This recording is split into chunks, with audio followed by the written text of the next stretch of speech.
नमस्कार सुप्रिय दर्शक बंधुरा आपनारा सबाई केमन आछेन आशा करछि भालो आछेन। आपनादेरके आरो एकबार स्वागतम जानाच्छि आमार यूट्यूब चैनल घोष इनफरमारे। सुप्रिय दर्शक बंधुरा प्रधानमंत्री किसान सम्मान निधि योजना, बांगलार बाड़ी योजना बा बांगलार बाड़ी प्रकल्प बा बांगला आवास योजना এই প্রকল্পের কিন্তু কিছু প্রকল্পের জন্য টাকা দেওয়া শেষ হয়ে গেছে এবং কিছু প্রকল্প যেমন বাংলার বাড়ি প্রকল্পের টাকা দেওয়ার সময় মুখ্যমন্ত্রী মমতা ব্যানার্জি কিন্তু নদিয়া সভা থেকে ঘোষণা করে দিয়েছেন। আমি কিন্তু এর আগের ভিডিওতে আপনাদেরকে জানিয়ে দিয়েছি বাংলার বাড়ি প্রকল্পে টাকা দেওয়ার সময় কবে দেওয়া হবে। এবার সুপ্রিয় দর্শক বন্ধুরা কৃষক বন্ধু প্রকল্পের যারা উপভোক্তা রয়েছেন তারা কিন্তু অধীর আগ্রহে অপেক্ষা করছেন যে কৃষক বন্ধু প্রকল্পের টাকা তারা কবে ব্যাংক অ্যাকাউন্টে পাবে। সুপ্রিয় দর্শক বন্ধুরা সেই সম্বন্ধে বিস্তারিত আলোচনা এই ভিডিওতে করব। আপনারা অবশ্যই ভিডিওটি শেষ পর্যন্ত দেখবেন এবং তার সাথে চ্যানেলে নতুন হলে চ্যানেলটিকে সাবস্ক্রাইব করে নোটিফিকেশনের বেল আইকনটি প্রেস করে রাখবেন যাতে সমস্ত রকম আপডেট সবার প্রথমে সবার আগে আপনার মোবাইলে নিউজ ফিডে পেয়ে যান। আপনারা সকলেই যারা কৃষক বন্ধুর উপভোক্তা রয়েছেন এবং প্রথম থেকেই কৃষক বন্ধু প্রকল্পে টাকা পেয়ে থাকেন আপনারা কিন্তু জেনে থাকবেন যে দুই কিস্তিতে খারিফ শস্য এবং রবি শস্যের জন্য কিন্তু কৃষক বন্ধু প্রকল্পে দুইবার টাকা দেওয়া হয়। এবার পিএম কিষাণ বা প্রধানমন্ত্রী কিষাণ সম্মান নিধি যোজনায় আপনারা জানবেন যে 3 কিস্তিতে 2000 টাকা করে দেওয়া হয়। সেখানে সর্বনিম্ন এবং সর্বোচ্চ টাকার পরিমাণ কিন্তু 2000 এবং প্রত্যেক কিস্তিতে 2000 টাকা করে 3 কিস্তি দিলে প্রত্যেকে কিন্তু 6000 টাকা বছরে লাভবান হন। কিন্তু কৃষক বন্ধু প্রকল্পের ক্ষেত্রে এরকমটা হয় না। কৃষক বন্ধু প্রকল্পের কিন্তু আগে টাকা দেওয়া হতো সর্বনিম্ন 2000 টাকা করে, সারা বছরে সর্বনিম্ন 2000 টাকা করে পেতেন। কিন্তু পরবর্তীতে নিয়ম পরিবর্তন করে করা হয় সেটা সর্বনিম্ন 4000 টাকা এবং সর্বাধিক 10000 টাকা করে। অর্থাৎ যে সমস্ত কৃষক বন্ধু প্রকল্পের উপভোক্তাদের জমির পরিমাণ 2.5 একরের বেশি তারা কিন্তু সর্বাধিক 10000 টাকা করে বছরে লাভবান হন কৃষক বন্ধু প্রকল্প থেকে এবং যে সমস্ত কৃষকের জমির পরিমাণ 2.5 একরের কম তারা কিন্তু সর্বনিম্ন 4000 টাকা করে বছরে পেয়ে থাকেন 2 কিস্তির মাধ্যমে। আপনারা এর আগে খারিফ শস্যের কিস্তির টাকা কিন্তু জুন জুলাই মাসে পেয়ে গেছেন যাদের নাম কৃষক বন্ধু প্রকল্পে রয়েছে এবং যারা নতুন করে কৃষক বন্ধু প্রকল্পের নাম কৃষক বন্ধু প্রকল্পে তুলেছেন এবং খারিফ শস্যের সময় তারা টাকা পাননি তারা কিন্তু এবার রবি শস্যের কিস্তির সময় টাকা পেতে পারেন এবং তার জন্য আপনাদেরকে ইকেওয়াইসিটি করিয়ে রাখতে হবে আপনাদের এগ্রিকালচার ডিপার্টমেন্টে গিয়ে। সুপ্রিয় দর্শক বন্ধুরা এর জন্য যারা প্রথমে আবেদন করেছেন সাথে সাথেই কিন্তু আপনাদেরকে এগ্রিকালচার ডিপার্টমেন্টের সঙ্গে যোগাযোগ করতে হবে অথবা এগ্রিকালচার ডিপার্টমেন্ট থেকে সরাসরি আপনাদেরকে যোগাযোগ করা হবে। তারপর আপনাদেরকে সরাসরি গিয়ে আপনাদের ফটো আইডি প্রুফ এবং আপনাদের ফিঙ্গারপ্রিন্ট এবং যা যা যাবতীয় ডিটেলস আছে সেগুলো কিন্তু আপনাদের নথিভুক্ত করাতে হবে। তাহলে কিন্তু আপনারা খারিফ শস্যের কিস্তি না পেলেও রবি শস্যের কিস্তি পেতে পারেন। কিন্তু যে সমস্ত উপভোক্তারা প্রথম থেকেই কৃষক বন্ধু প্রকল্পে নাম তুলেছেন এবং কৃষক বন্ধু প্রকল্পের টাকা পাচ্ছেন তারা কিন্তু অধীর আগ্রহে অপেক্ষা করছেন যে এই বছর রবি শস্যের কিস্তির টাকা কবে দেওয়া হবে। আপনারা জেনে থাকবেন 2024 সালের নভেম্বর মাসে কিন্তু রবি শস্যের কিস্তির টাকা দেওয়া হয়েছিল। এই বছর কিন্তু নভেম্বর মাস অনেক দিনই অতিক্রান্ত হয়েছে।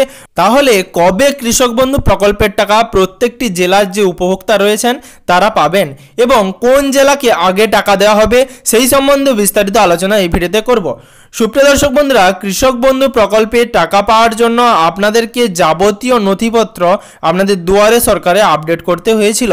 আপনারা যখন দুয়ারে সরকার প্রকল্পে নতুন করে সমস্ত নথিপত্র আপডেট করেছিলেন অথবা যে সমস্ত উপভোক্তারা নতুন করে তাদের জমি লিঙ্ক করিয়েছিলেন তাদের কিন্তু এবার কৃষক বন্ধু প্রকল্পের টাকা পাওয়ার ক্ষেত্রে সমস্যা হলেও হতে পারে। কারণ সুপ্রিয় দর্শক বন্ধুরা নবান্ন দপ্তর থেকে সরাসরি ঘোষণা করা না হলেও একটি নিউজ পত্রিকায় খবর বেরিয়েছিল যে সমস্ত উপভোক্তারা বারবার তাদের জমি ভাগ করে তাদের পরিবারের একজন থেকে দুজন থেকে তিনজনের মধ্যে কৃষক বন্ধু প্রকল্পের টাকা পাওয়ার জন্য আবেদন করছেন তারা কিন্তু ভবিষ্যতে কৃষক বন্ধু প্রকল্পের টাকা পাবেন না, যেটা কিন্তু পিএম কিষাণের ক্ষেত্রে করা হয়েছে। আপনারা জানেন প্রধানমন্ত্রী কিষাণ সম্মান নিধি যোজনায় এক ঘর এক কিষাণ এই নিয়ম চালু করা হয়েছিল এবং যে সমস্ত উপভোক্তাদের একই পরিবারের দুজন ব্যক্তি বা একাধিক ব্যক্তি টাকা পাচ্ছিলেন তাদের কিন্তু কিন্তু ব্যাংক অ্যাকাউন্ট হোল্ড করে রাখা হয়েছিল এবং অনেকেই তারা পিএম কিষানের বর্তমান কিস্তিগুলো পাননি। সেক্ষেত্রে সুপ্রিয় দর্শক বন্ধুরা তাদের সরাসরি এগ্রিকালচার ডিপার্টমেন্টে গিয়ে ভেরিফিকেশন করাতে হয়েছিল এবং যাদের ভেরিফিকেশন সাকসেস হয়েছিল তারা কিন্তু ব্যাংক অ্যাকাউন্টে পুনরায় পিএম কিষানের টাকা পেয়েছেন এবং যাদের ভেরিফিকেশন হয়নি তারা কিন্তু পিএম কিষানের টাকা পাননি। সুপ্রিয় দর্শক বন্ধুরা সেরকমই কৃষক বন্ধু প্রকল্পের ক্ষেত্রে এবার হতে পারে উত্তর দিনাজপুর, বীরভূম, বাঁকুড়া, নদিয়া, হুগলি, পশ্চিম মেদিনীপুর, পূর্ব মেদিনীপুর, দক্ষিণ দিনাজপুর এবং মালদা বিভিন্ন জেলাগুলিতে কবে টাকা দেওয়া হবে, এর আগের বারের মতনই কি একসাথে টাকা দেওয়ার পরিবর্তে আলাদা আলাদা করে টাকা দেওয়া হবে, কোনো জেলা বা কোনো ব্লকে কি আলাদা আলাদাভাবে টাকা ঢুকবে। সুপ্রিয় দর্শক বন্ধুরা কৃষক বন্ধু প্রকল্পেও কিন্তু প্রধানমন্ত্রী কিষাণ সম্মান নিধি যোজনার মতন ডিবিটির মাধ্যমে টাকা দেওয়া হবে, এরকমই ঘোষণা কিন্তু নবান্ন দপ্তর থেকে করে দেওয়া হয়েছিল। অর্থাৎ আপনারা প্রত্যেকটি জেলা যারা উপভোক্তা রয়েছেন সকলেই কিন্তু একসাথে টাকা পাওয়ার সম্ভাবনা রয়েছে এবারের 2025 সালের রবি শস্যের কিস্তি পাওয়ার সময়। এবার সুপ্রিয় দর্শক বন্ধুরা কবে টাকা দেওয়া হবে এ নিয়ে কিন্তু অনেকেই অধীর আগ্রহে অপেক্ষা করে রয়েছেন। কৃষক বন্ধু প্রকল্পে টাকা দেওয়া নিয়ে নদিয়ার শিলান্যাস প্রকল্প থেকে কিন্তু মুখ্যমন্ত্রী মমতা ব্যানার্জি কোনো রকম বক্তব্য রাখেননি। তিনি শুধু বলেছেন কৃষক বন্ধু প্রকল্পে কত পরিমাণ কৃষক টাকা পাচ্ছেন, বাংলার বাড়ি প্রকল্পে কবে টাকা দেওয়া হবে এ সম্বন্ধে বিস্তারিত আলোচনা তিনি করেছেন। তার সাথে লক্ষ্মীর ভান্ডার নিয়ে তিনি কিন্তু বড়সড় বক্তব্য রেখেছেন, কিন্তু কৃষক বন্ধু প্রকল্পে কবে টাকা দেওয়া হবে এ সম্বন্ধে সরাসরি কোনো বক্তব্য রাখেননি।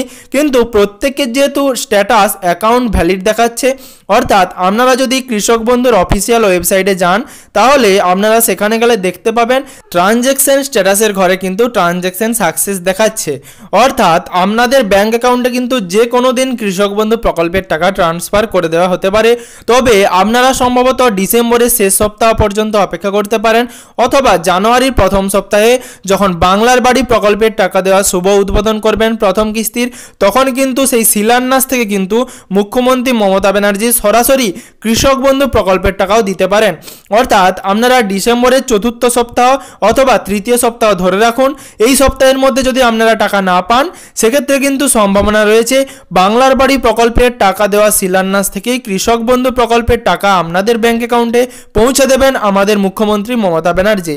এবার সুপ্রিয় দর্শক বন্ধুরা যে সমস্ত উপভোক্তা বাংলার বাড়ি প্রকল্পে নাম লিখিয়েছিলেন এবং বর্তমানে টাকা পাননি, অর্থাৎ আপনারা সিএমআরও গ্রিভেন্স পোর্টালে অভিযোগ করিয়েছিলেন, তাদের কিন্তু খুব শীঘ্রই টাকা দেওয়ার প্রসেস শুরু হবে এবং আপনাদের সার্ভে শুরু হবে। সুপ্রিয় দর্শক বন্ধুরা কৃষক বন্ধু প্রকল্পের যাবতীয় ব্যাখ্যা এবং তথ্য আপনাদেরকে দিলাম। যদি নতুন করে কোনো রকম আপডেট বা ইনফরমেশন আপনাদের প্রয়োজন হয় অবশ্যই ভিডিওর কমেন্ট বক্সে কমেন্ট করে জানাবেন। আশা করছি আপনাদেরকে সম্পূর্ণ রকম তথ্য দিতে পেরেছি।